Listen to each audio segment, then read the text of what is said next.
Assalamualaikum warahmatullahi wabarakatuh. Perkenalkan, nama saya Cynthia Sapitri dengan NIM 21010146 dari kelas A3 Bimbingan dan Konseling. Di sini saya akan sedikit menjelaskan mengenai konseling multikultural. Apa sih sebenarnya konseling multikultural itu? Nah, konseling multikultural ini merupakan jenis praktek konseling tertentu yang mengakui bahwa konseli yang datang pada ruang konseling memiliki aspek ragam identitas budaya seperti ras, etnis, agama, latar belakang sosial ekonomi, dan identitas gender. Selain itu juga ada orientasi seksual dan juga disabilitas. Nah, konseling multikultural ini tuh mengkhususkan diri bekerja pada individu atau sekelompok yang menghadapi rasisme, diskriminasi, dan penindasan. Maka konseling multikultural itu bekerja dalam hal-hal yang seperti itu. Nah, selain itu juga aspek identitas budaya itu menjadi elemen yang sangat harus diperhatikan dalam praktek konseling. Kenapa? Karena semakin banyak orang dari latar belakang yang berbeda mencari bantuan terhadap permasalahan dan kesehatan mentalnya.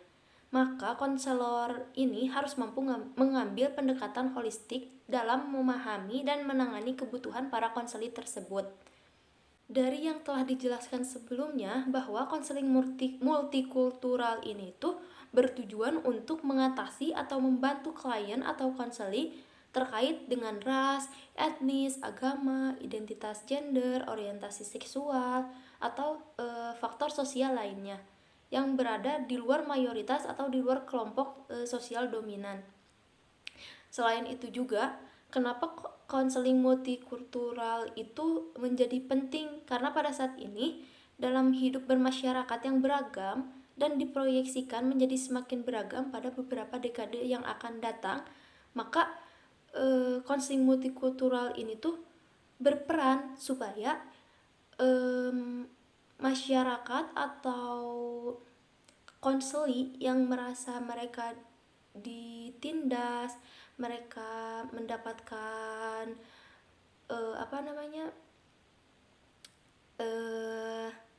kayak mendapatkan diskriminasi, konselor itu bisa memberi dan membantu konseli agar mereka itu keluar dari zona tersebut. Nah, selain itu juga konselor itu harus mengetahui bahwa prinsip konseling multikultural ini tuh bagaimana sih faktor-faktor yang melatar belakangi individu dalam konteks budaya dapat mempengaruhi individu gitu. Nah, pemahaman tersebut itu diperlukan bagi konselor dalam rangka membantu konselinya agar dapat menangani masalah dan kesehatan mental mereka. Selain itu juga pemahaman tersebut itu membantu konselor untuk dapat menyesuaikan rencana intervensi konselingnya secara lebih efektif. Konselor sendiri itu harus menghargai individu, bahwa tidak semua individu itu sama dan setiap individu itu memiliki ragam dan latar belakang pribadinya masing-masing, kayak etnis, ras, konteks budaya, dan lainnya, yang merupakan itu tuh komponen yang paling penting tentang setiap individu tersebut.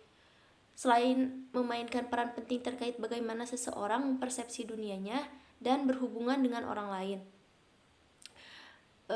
berbagai orang yang berasal dari latar belakang budaya yang berbeda itu seringkali memiliki realitas hidup yang sangat berbeda. Perbedaan ini tuh tidak hanya mempengaruhi masalah kesehatan mental yang dialami seseorang, tetapi juga persepsi dan hubungannya dengan konseling, yang dimana orang-orang dari budaya dan kelompok etnis yang berbeda atau latar belakang sosial mereka yang melakukan pendekatan konseling dan kesehatan mental melalui lensa latar belakang budaya mereka. Ketika sebuah budaya telah memberikan konotasi negatif, kepercayaan itu dapat menyebabkan keengganan untuk mencari bantuan, yang pada akhirnya dapat menghambat intervensi yang efektif gitu. Misalnya di banyak budaya Amerika Latin itu ada penekanan kuat yang ditempatkan pada peran gender. Pada pria misalnya ditandai dengan istilah machismo yang mengacu pada bentuk maskulinitas yang kuat dan agresif. Kenapa sih seperti itu? Karena keyakinan pada konsep ini tuh dapat menyebabkan seorang dari latar belakang tersebut untuk menghindari atau mengabaikan konseling, bahkan jika diperlukan, karena implikasinya akan menjadi suatu bentuk kelemahan. Selain itu juga, pola pikir ini bisa menjadi penyebab masalah hubungan, masalah keintiman, dan bahkan bisa menyebabkan depresi. Penelitian juga menunjukkan bahwa orang Afrika Amerika lebih kecil kemungkinan daripada orang kulit putih Amerika untuk mencari layanan kesehatan mental. Bahkan mereka percaya bahwa layanan tersebut itu efektif. Anggota kelompok minoritas rasial umumnya lebih kecil kemungkinannya untuk mencari konseling daripada mereka yang berasal dari mayoritas. Sebagian karena banyak anggota kelompok minoritas merasa bahwa konselor itu banyak diantaranya mengidentifikasi dengan kelompok mayoritas, sehingga dianggap tidak akan dapat memahami pengalaman hidup mereka dan sepenuhnya memenuhi kebutuhan mereka. Konseling multikultural ini tuh bertujuan untuk menciptakan lingkungan terapeutik di mana individu dari kelompok tersebut akan merasa aman, dihormati, dan mampu mengartikulasikan tentang mereka tanpa merasa disalahpahami. Konselor multikultural yang kompeten akan menunjukkan kesadaran yang signifikan tentang dampak-dampak faktor multikultural yang melatar belakangi individu terhadap kehidupan individu tersebut. Konseling multikultural dapat mengambil banyak bentuk. Secara umum, ada lebih banyak penekanan pada latar belakang, pengalaman, dan kebutuhan unik klien individu. Teori yang mendasari konseling multikultural ini tidak terkait dengan pendekatan mazhab konseling, sehingga dapat ditentukan pada berbagai pendekatan konseling seperti cognitive behavior, Gestalt, client center, dan lain-lain.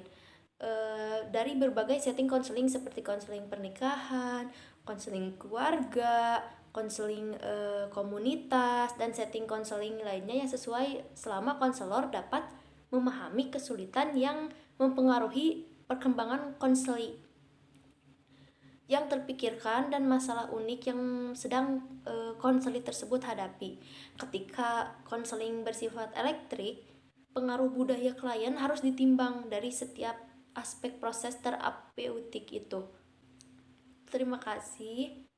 Mohon maaf bila banyak kesalahan. Wassalamualaikum warahmatullahi wabarakatuh.